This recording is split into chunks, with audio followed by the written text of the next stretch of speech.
Oi, pessoal, tudo bem? Meu nome é Jéssica Mello, eu sou repórter do Invest.com Brasil. A gente está iniciando uma série de lives aqui no Instagram do Invest.com Brasil. Essa vai ser a primeira delas. Muito obrigada por vocês estarem participando aqui com a gente. A gente vai comentar sobre algumas das ações que são mais demandadas lá no nosso site. Essa vai ser a primeira vez que a gente vai tratar de uma delas. E a gente escolheu, com a ajuda do nosso analista, que vai participar com uma parceria aqui com a gente, as ações do Banco do Brasil. Quem vai falar com a gente é o Vitor Sena, que é analista independente, ele tem a certificação CNPI. Dessa vez a gente vai comentar sobre o Banco do Brasil, como eu comentei. Ele também é professor de investimentos e autor do livro Fique Rico da Bolsa de Valores. Todos os indicadores que o Sena vai trazer aqui para a gente, eles estão disponíveis lá no Investing Pro, que é a parte premium do Invest.com. Então, tem toda a parte do site que é liberada, que é gratuita, mas alguns indicadores que eles são mais específicos, eles estão disponíveis na parte premium. Todos esses indicadores que ele vai citar, indicadores fundamentalistas, saúde financeira, preço justo, eles podem ser vistos lá no Investing Pro, tanto para o Banco do Brasil quanto para outras ações de bancos, de petróleo, que vocês desejarem, para o mercado nacional e para o mercado internacional também. Em alusão a essa live, a gente está liberando um cupom especial para o Investing Pro. O cupom é LIVE1 e vocês podem ter acesso, então, a um desconto extra, além dos preços da Black Friday, que eles já são os mais baratos do ano. Então, vocês podem, a partir desse cupom LIVE1, ter um desconto extra especial para vocês que estão acompanhando aqui com a gente. Então, o Sena vai também comentar um pouquinho o que ele acha do valuation no Banco do Brasil, comparação com outros bancos em relação à rentabilidade, e vai explicar para a gente se ele acha ou não que o Banco do Brasil é uma boa opção de investimentos. Então, Sena, muito obrigada, né, por essa participação. É um prazer falar contigo. E eu vou começar perguntando, então, né, quais que você diria que são os principais drivers da tese hoje. Muito obrigada, Sena. Antes de mais nada, eu que agradeço aí o convite da Invest, o teu convite. E é sempre um prazer falar de investimento, especialmente sobre ações. E eu já falei algumas vezes sobre as ações do Banco do Brasil. Tá? Sobre os principais drivers, eu acho que desde sempre o principal driver do Banco do Brasil foi o preço, principalmente porque é uma empresa pública, né? Então o governo federal controla mais do que 50% das ações ordinárias, então isso é visto como um risco pelo mercado, né? Tanto pelos investidores nacionais quanto internacionais. E só que ao mesmo tempo que é um risco, é uma oportunidade, né? O Warren Buffett, que não é o pai da análise fundamentalista, mas é o maior investidor de todos os tempos e aprendeu com o pai da análise fundamentalista. Ele tem uma frase que fala que o maior risco que tu pode correr é pagar caro por uma ação. Então, no caso do Banco do Brasil, né, pensando o contrário disso, né, a maior oportunidade que o investidor pode ter seria pagar barato por uma ação. A gente tem esse principal driver aí para o Banco do Brasil, que hoje negocia a um preço por lucro de 4,15, né, mas eu sempre trago esse preço por lucro para a taxa de lucratividade, né, em português, mas que, né, vocês aí da Investing sabem muito bem que o termo mais usado é earnings yield, né, que é uma taxa de lucratividade que tu pode comparar com os títulos de renda fixa, os títulos livre de risco, né, entre aspas, que hoje no Brasil estão pagando 13%, né, se tu for querer emprestar dinheiro para o governo federal hoje, né, pelo Tesouro Direto, tu consegue uma taxa de 13%, lembrando que essa taxa vai ter imposto de renda, né, no caso das ações, tu tem isenção na venda abaixo de 20 mil e também tem isenção no recebimento de dividendos, que é o segundo driver, mas que eu já volto a falar dele, porque primeiro, né, a gente tem que comparar essa taxa de lucratividade, esse earnings yield, com a taxa livre de risco.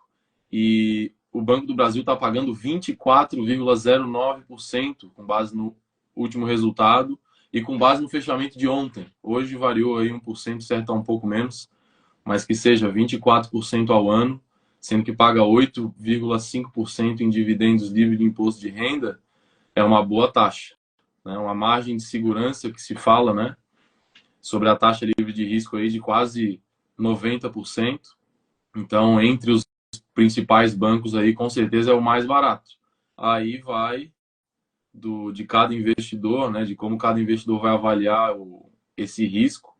Mas, historicamente, é um banco que dá lucros consistentes, o melhor pagador de dividendos históricos também da Bolsa, e o que deu o melhor resultado para os acionistas, né? Tanto em valorização de cota, quanto em pagamento de dividendos.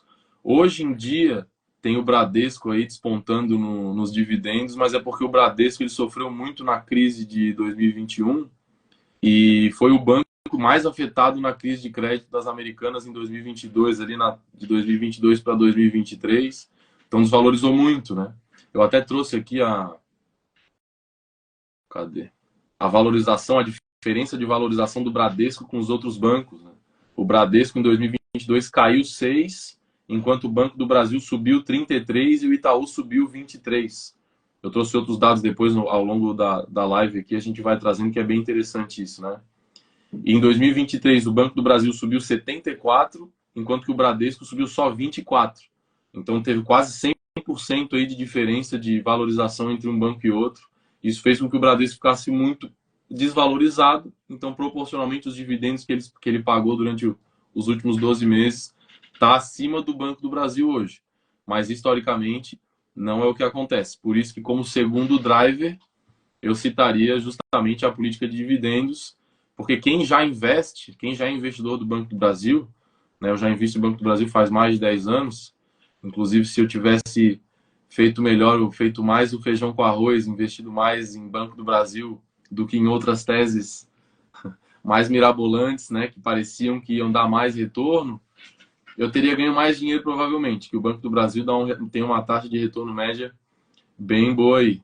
E essa política de dividendos é muito importante, né? Os investidores de Banco do Brasil gostam disso, investem por causa disso e tendem a reinvestir os dividendos na própria empresa também, o que faz com que a empresa vá se valorizando. Só que como ela dá muito lucro e retém uma grande parte desse lucro, né? Enquanto o earnings yield dela é 24, ela está pagando 8. O resto desse dinheiro, ele não some, ele é do acionista, né? Ele fica na tesouraria do banco, o banco investe esse dinheiro e vai dando cada vez mais dinheiro, né? Então, são esses os dois principais drivers e a política de dividendos chama bastante atenção aí. Até o Barsi, né, fala bastante sobre isso. O Barsi, que é o maior investidor do Brasil, né? Citei o Warren Buffett, que é o maior do mundo, e o Barsi, que é o do Brasil, também cita várias vezes aí o Banco do Brasil como sendo um bom investimento, por exemplo. Legal, Senna. Além desses drivers, né, quais que você considera que são os principais riscos para essa tese de investimentos? Pois então, eu citei, né, a situação do banco de governança, né, que querendo ou não, é um problema. O governo federal, né, é quem indica o presidente, os diretores. Hoje o governo federal, né, o chefe do executivo federal é o Lula. Muita gente tem preconceito, né? Muito preconceito quanto a isso. Não significa que eu goste de um ou de outro, mas o Banco do Brasil já sobreviveu ao longo dos mais de 200 anos, né? O que é interessante também, é o banco mais antigo do Brasil, o que dá muita vantagem competitiva para o banco, principalmente no agro, que acho que a gente vai falar depois. Mas isso é um risco, né? Porque o governo pode indicar, pode não, ele indica presidente, não só presidente, indica a maioria dos conselheiros de administração, a maioria dos conselheiros fiscais e a maioria também dos membros dos órgãos de governança, né? Auditoria, essas coisas assim. Então isso com certeza é um risco e aí vai variar, como eu falei, vai variar a percepção de pessoa para pessoa. E só que o que não varia são os fatos históricos, né? Como eu falei, já passou por governo do PT, já passou por governo né, o Barsi mesmo fala, né, já passou por ditadura, já passou por um monte de coisa aí na história e sempre foi um banco que deu bastante retorno para os acionistas, tanto em valorização de cota quanto em pagamento de dividendos, que no Brasil é isento. Então, se tu vai pegar o Banco do Brasil, além dessas valorizações que deu aqui na cota, tu receber 8,5% livre de imposto de renda na tua conta, dá quase que uma rentabilidade da renda fixa ali que tu recebe, né, livre de imposto de renda, enquanto na renda fixa, né, o Tesouro Direto, que eu estou usando como base de comparação aqui, o imposto vai de 22% até 15%, né, caso o investimento fique acima de 2 anos. Então, apesar desse risco, né, desse risco político, ao mesmo tempo que é um risco, é uma oportunidade.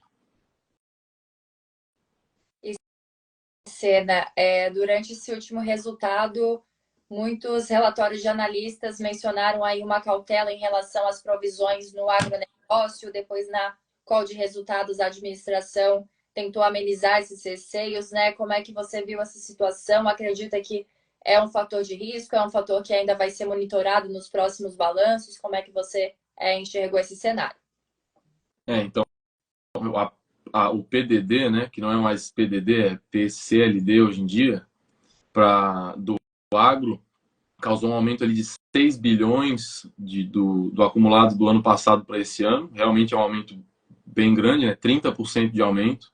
Mas não só o Banco do Brasil, todos os bancos, os bancões, né, os 3 principais bancões aí, que a gente, né, que eu trouxe ali a comparação, eles fazem projeções bem realistas e várias vezes, inclusive aconteceu com o Bradesco, né, várias vezes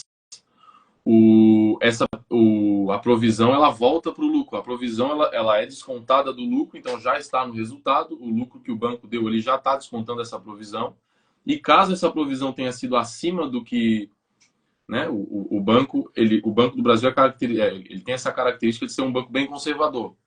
Inclusive um outro ponto positivo do Banco do Brasil é justamente isso. Eles trazem ali nos resultados sempre as projeções que eles imaginam que vai acontecer para o próximo ano.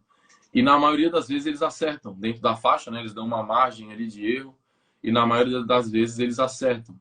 Então, considerando esse conservadorismo do banco, né, eu acredito que não seja muito alarmante ainda.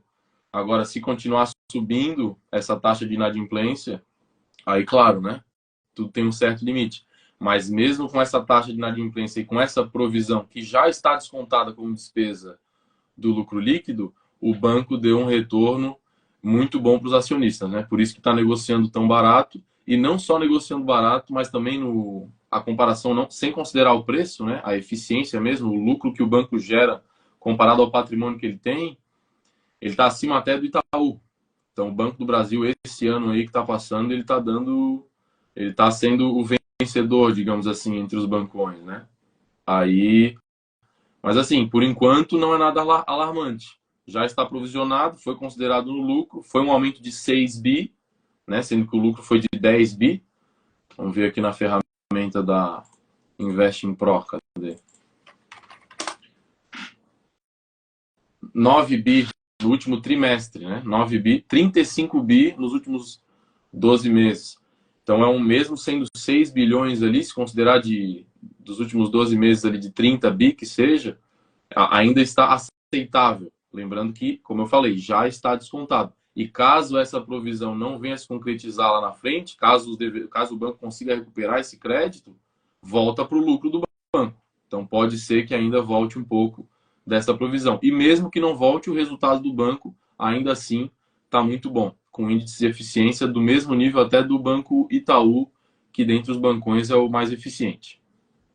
O meu próximo questionamento, você respondeu que acredita que a ação está descontada, né? Mas se tiver mais alguma informação que queira adicionar ou de comparação em relação aos pares, né? Por que você acredita que essa ação está barata, Vitor?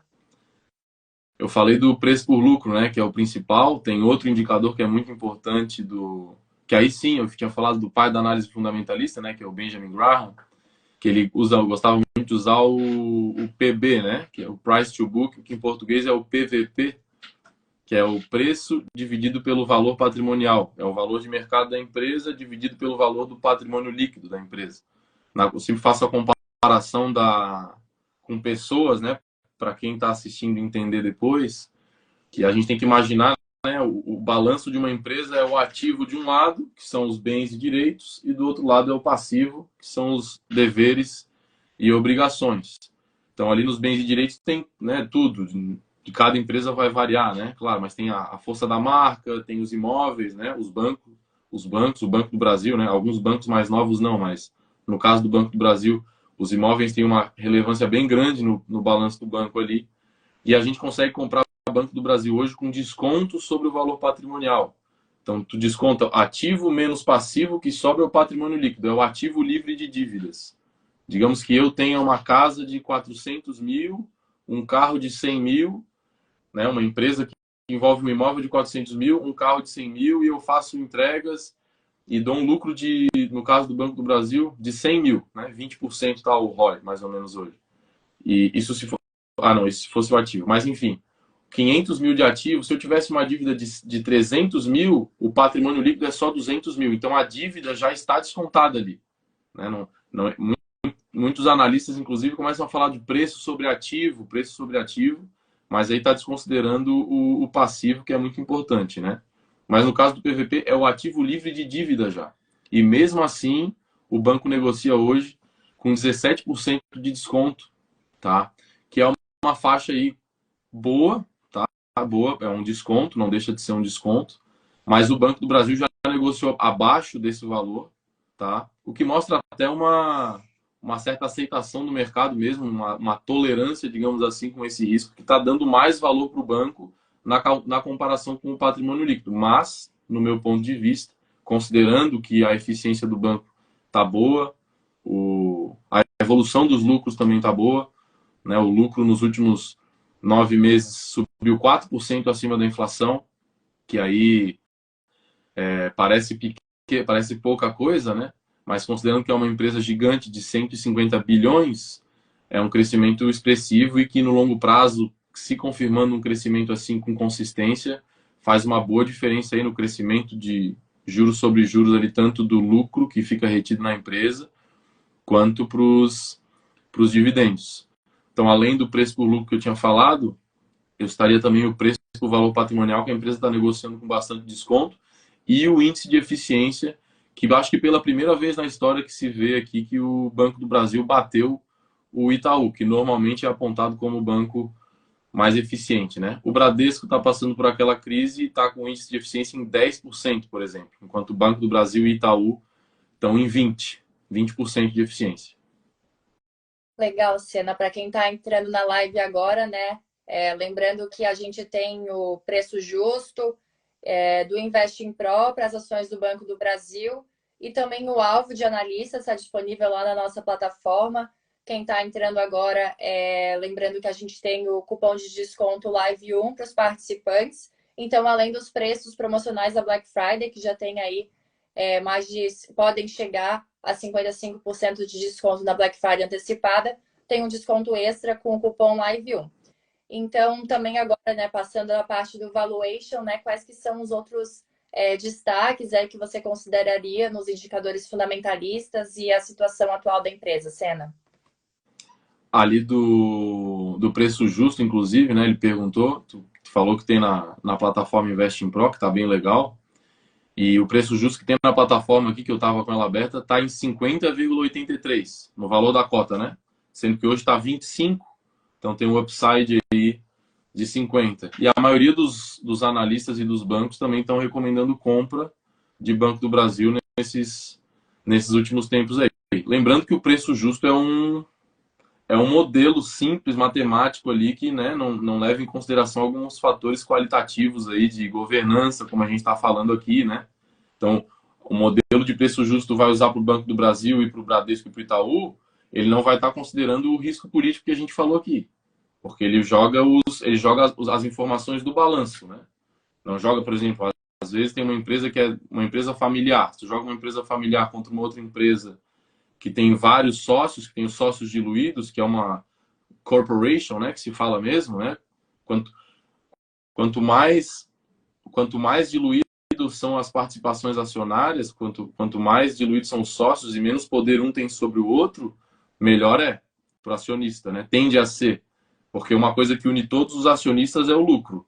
Agora, se tem uma empresa familiar, existem formas lá por dentro, né, de tu remunerar a tua família, por exemplo, né, de tu indicar alguém ali por dentro que tu indica mais por ser próximo e menos por ser objetivando o lucro, né? Então, as metodologias de preço justo têm que levar em consideração isso, tá? Mas, né, um preço justo aqui que aponta para uma valorização de 100%, com certeza indica que a empresa tá realmente desvalorizada. E eu também acredito nisso, tá?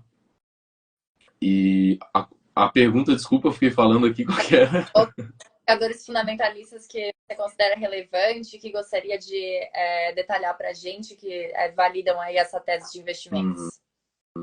Os principais indicadores foram esses ali que eu citei, né? Os dois de preço, que é o preço por lucro e o preço por valor patrimonial, e o indicador de eficiência, que é o ROI, né? Ou que em português é o retorno sobre RSPL. O ROI é o Return on Equity, né? Que é a sigla famosa em inglês. Mas além disso, né? Não deixa de ser fundamento também analisar o crescimento que a empresa apresentou na carteira de crédito. Na carteira de crédito de agro, por exemplo, cresceu 13,7% no ano. Então, apesar de ter um PDD grande ali crescendo, se essa situação voltar ao normal, que eu acredito que tende a voltar, né? O banco tem um ganho de longo prazo ali, se ele conseguir controlar a inadimplência, se voltar para os lucros anteriores, tem um crescimento ali de 8% acima da inflação na carteira de crédito de agronegócio do Banco do Brasil, né? Sendo que também não deixa de ser um fundamento o fato do Banco do Brasil ter uma penetração gigante no agro brasileiro, mais de 60% de market share. Não sei se ainda está se cresceu mais do que a inflação, provavelmente ainda está mais ou menos esse market share, né? Mas no resultado passado, eles tinham colocado... nesse resultado, eles não trouxeram essa informação. Mas no resultado passado, o market share estava em torno ali de 60%, o que é um número bem absurdo, assim, né? É uma vantagem competitiva muito grande.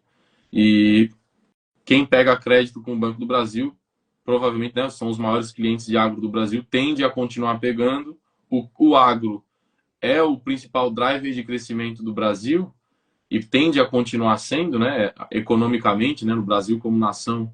Uma das poucas coisas que o Brasil sabe fazer bem é justamente isso. E o Banco do Brasil, ele se destaca justamente dominando esse setor aí. Não deixa de ser um fundamento importantíssimo aí para a tese. Legal, Senna. E em relação à rentabilidade, como é que está a rentabilidade do Banco do Brasil em relação aos concorrentes dele? Rentabilidade, a gente falando de lucro líquido sobre o patrimônio investido, né? Só para assentar o que a gente está falando. Hoje, como eu falei, hoje em dia não foi sempre assim. O Banco do Brasil costuma ser mais ineficiente do que o Itaú e do que os outros bancos privados, inclusive do que o Bradesco costumava ser. Mas hoje o Banco do Brasil está em primeiro, até em cima do Itaú, né? Com essas últimas crises que aconteceram no Brasil aí, a crise do Covid e a crise das Americanas, a crise de crédito, né? Que a principal notícia da época foi as Americanas, né? Mas teve a Light também, teve várias outras. O Bradesco acabou despencando muito, perdendo eficiência, não era assim antes, e acabou invertendo os pódios ali. Normalmente o Banco do Brasil ficava no pódio de dividendos e o Itaú ficava no pódio de rentabilidade, sendo que o Bradesco era o segundo nos dois. Hoje o Bradesco é o pódio do dividendos e o Banco do Brasil é o pódio de rentabilidade, né? No ROI, no retorno sobre patrimônio líquido. Mas a situação tende a se normalizar, eu acredito, mas mesmo ela se normalizando, o Banco do Brasil ainda tem um desconto muito grande aí na comparação com o Itaú, por exemplo. O Banco do Brasil, eu citei o indicador preço por valor patrimonial ali, que é em 0,8, quanto menor, melhor, né? Mais barato que tu tá pagando. O do Itaú é 1,7, é mais do que o dobro que tu paga na proporção pelo patrimônio para se tornar sócio do Banco Itaú. Então, mas ao mesmo tempo, né? Eu acredito, cada banco tem suas características positivas e negativas. Os sócios do Itaú são melhores do que a forma como o Itaú se organiza, a governança do Itaú é melhor do que a do Banco do Brasil. Mas ao mesmo tempo, eu acho que o fato de ela ser melhor não justifica ser o dobro do preço, né? Tudo é relativo, não é um ou outro, né? É meio, não é tão preto no branco assim. Eu acredito que a discrepância, a situação que se apresenta hoje, o Banco do Brasil por mais que ele tenda a não ficar tão eficiente assim, mesmo que ele perca essa eficiência, mesmo que ele perca esse pódio do Banco Itaú, eu acredito que ele seja um investimento com mais probabilidade de dar retorno para os acionistas, tanto por valorização de cota, quanto por dividendos. Você citou que não estaria ali em cima do ranking dos dividendos, mas é uma companhia boa pagadora de dividendos, né? Sim. De acordo com o que viu nos últimos balanços, o que ele pode esperar aí para os próximos meses, a continuidade aí de um pagamento mais robusto? Sim. Não é o pódio hoje não é do Banco do Brasil, mas se pegasse o pódio assim dos últimos 10 anos, dos últimos 20 anos, aí o Banco do Brasil com certeza vai estar no pódio. Seguido ali do Bradesco, né, como eu falei, que normalmente ficava em segundo lugar, justamente porque era um pouco mais barato do que o Itaú. E o Itaú, que normalmente é o mais caro, justamente por essas características de governança aí, que o Itaú sempre se organizou muito bem. E aí ele acaba sendo mais caro porque tem muitos gestores, né, investidor internacional principalmente, eles valorizam muito essas questões. Outra coisa também, os modelos de investidores institucionais para investir em empresas, às vezes, eles consideram né, na economia, tu que é formada também, além de jornalismo e economia, né, a medida de risco é a volatilidade, apesar de eu não concordar muito com isso. Então, como o Banco do Brasil normalmente sofre mais volatilidade, porque tudo que o presidente fala ou indica mexe com o preço da ação, acaba afastando também alguns investidores que consideram a volatilidade, né, a medida de retorno, o índice Sharpe, por exemplo, que é muito famoso no mercado financeiro, ele considera a volatilidade na hora de dizer se uma ação é boa ou ruim. Apesar de que isso não quer dizer, né, apesar de uma ação ser muito volátil, isso não significa o risco mesmo, ele está na empresa, ele está na outra ponta, né, está realmente lá dentro está nas pessoas, está na operação, né. E historicamente, o Banco do Brasil já passou por muita coisa, já passou por governo do PT, que é o que está acontecendo agora e que o pessoal faz bastante alarde, já passou por uma crise bem pesada de interferência no governo da Dilma e mesmo assim continuou pagando bons dividendos. A tendência com esse crescimento que está acontecendo agora, né? E eu acredito também que pelas projeções até do Boletim Focus, aí o Brasil vai continuar crescendo, com taxas de juros elevadas, o que é bom para os bancos. A tendência, acredito, é que os dividendos do Banco do Brasil cresçam acima desses 8,5%. A não ser que a cota valorize muito, né? Mas também não acredito que isso vai acontecer. Então, a situação acho que é positiva. Legal, Sena. E, né, até para quem está entrando agora na live, que não ouviu, né, os argumentos que você citou anteriormente, então você acredita que o Banco do Brasil proporciona uma boa tese de investimentos, recomenda a compra na ação ou prefere exposição a outro ativo aí no setor bancário, os bancões principalmente aí, Sena? Eu recomendo, sim, e não só recomendo, como eu invisto em Banco do Brasil. É a minha maior posição no setor bancário, mas além de recomendar o Banco do Brasil, eu recomendo que se diversifique, né? Esse risco ele é real, querendo ou não, né? Apesar de nunca ter acontecido nada muito grave, como que aconteceu na Petrobras, por exemplo, né? Que aí sim, aí esse risco para mim é muito mais real, com base em fatos que já aconteceram, né? Mas o Banco do Brasil se mostrou resiliente a vários governos já. Então, na minha carteira entre os bancos, eu tenho 3 bancos, é a maior posição, tá? Mas eu tenho 2 bancos privados que somados têm uma posição maior do que o Banco do Brasil, tá? É porque eu acho que mais importante do que recomendar ou não, às vezes as pessoas querem saber, né, se tu tem ou não, né? Pelo menos no meu perfil as pessoas se importam bastante com isso. Então eu acredito sim que seja um bom investimento, e não só acredito como invisto com base nisso que eu acredito. Legal, Sena. Esses eram meus principais questionamentos. Tem algum outro fator que você queira mencionar, que não foi perguntado, né, que você gostaria de destacar aí sobre o banco? Olha, acho que a gente falou sobre tudo. Eu valorizo bastante ali, só citei uma vez, né, o fato das projeções que o próprio banco coloca para si mesmo, os resultados. Eu valorizo muito isso, principalmente quando eu vou investindo na empresa ao longo do tempo, né? A pessoa vai querendo ou não descobrindo, sabendo o nível de credibilidade que uma empresa tem ou não. Tem empresas, principalmente empresas pequenas aí, há algum tempo atrás o pessoal tinha buscava muito as empresas do varejo aí, Magazine Luiza, por exemplo, e E muitas empresas, a Magazine Luiza é um exemplo disso, fazia projeções muito otimistas e quebrava essas projeções direto, tá? Enquanto que o Banco do Brasil ele faz projeções realistas e normalmente essas projeções que vêm nos resultados são atingidas pelo banco. Eles botam uma faixa ali, uma margem de erro e inclusive estão acertando agora esse crescimento que está rolando nesse ano aí de mais ou menos 4% acima da inflação, que é muito bom. Então eu valorizaria, além de tudo,